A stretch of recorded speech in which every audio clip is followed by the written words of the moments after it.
que é ainda repercussão em relação à mega operação de ontem, né? O desenrolar. Ontem a gente já falava sobre isso, né? Essa mega operação que a Polícia Federal fez de pessoas que fugiram do Brasil. E o governo brasileiro agora deve pedir à Argentina a extradição de pelo menos 60 foragidos que estão no país. Todos são investigados na Operação Lesa Pátria por envolvimento nos ataques golpistas de 8 de janeiro. E a cúpula da Polícia Federal vai definir a estratégia com o Ministério das Relações Exteriores e o STF. A costura entre as autoridades tem como foco os trâmites diplomáticos no contato com o governo de Javier Milei. E esse é o ponto aí que causa um pouco de preocupação, né, Josias? A gente sabe que o presidente Lula não foi na posse ali de Milei, quem foi Bolsonaro. Como é que será que o governo de Javier Milei vai reagir a esse pedido do governo brasileiro, hein, Josias? Essa é a grande dúvida nesse momento, né, Fabiola? E o governo brasileiro está demorando a formular esse pedido de extradição, porque eles não sabiam nem quantos tinham fugido, né? Agora a Polícia Federal fez lá a sua conta, a partir de uma investigação, está contabilizando em pelo menos 65 os fujões que cruzaram a fronteira em direção à Argentina. Alguns deles, inclusive, já pediram ao governo do Javier Milei refúgio, né? E o mais curioso, Fabiola, é que eu estava lendo um tratado de extradição que foi celebrado. Veja que curiosidade. No governo do Bolsonaro, no primeiro mês do Bolsonaro, o Brasil renovou o seu tratado de extradição com a Argentina.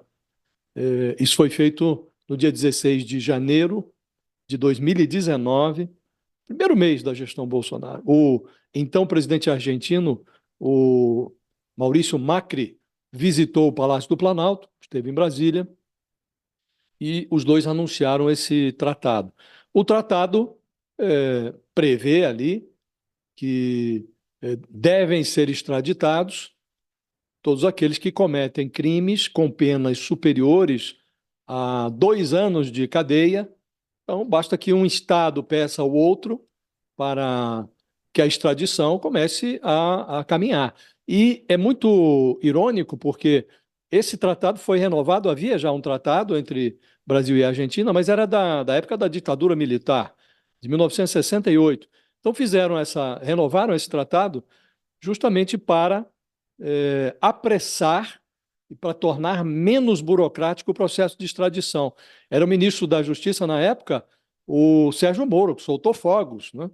Só que no artigo 3 desse tratado de extradição, celebrado aí na época do Bolsonaro, há janelas para que o Milei mantenha lá na Argentina esses fujões, esses golpistas do 8 de janeiro.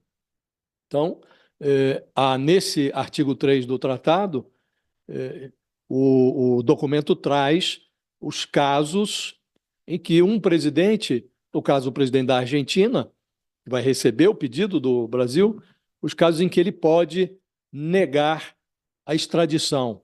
E entre esses casos está a concessão de asilo, de refúgio, ou a mera alegação de que o pedido de extradição foi formulado com o propósito de perseguir ou punir uma pessoa em razão de raça, sexo, condição social, religião, ou, esse é o detalhe, opinião política, posição política. Então, são brechas que permitem, depende da vontade do Milei. Se ele tiver boa vontade com o Brasil, ele vai devolver os fujões que lá estão. Se ele não tiver, se ele quiser fazer aí um marketing de ultradireita, ele pode fazer essa gracinha. Escorando-se nesse tratado de extradição, ele pode simplesmente negar o pedido a ser formulado pelo governo brasileiro.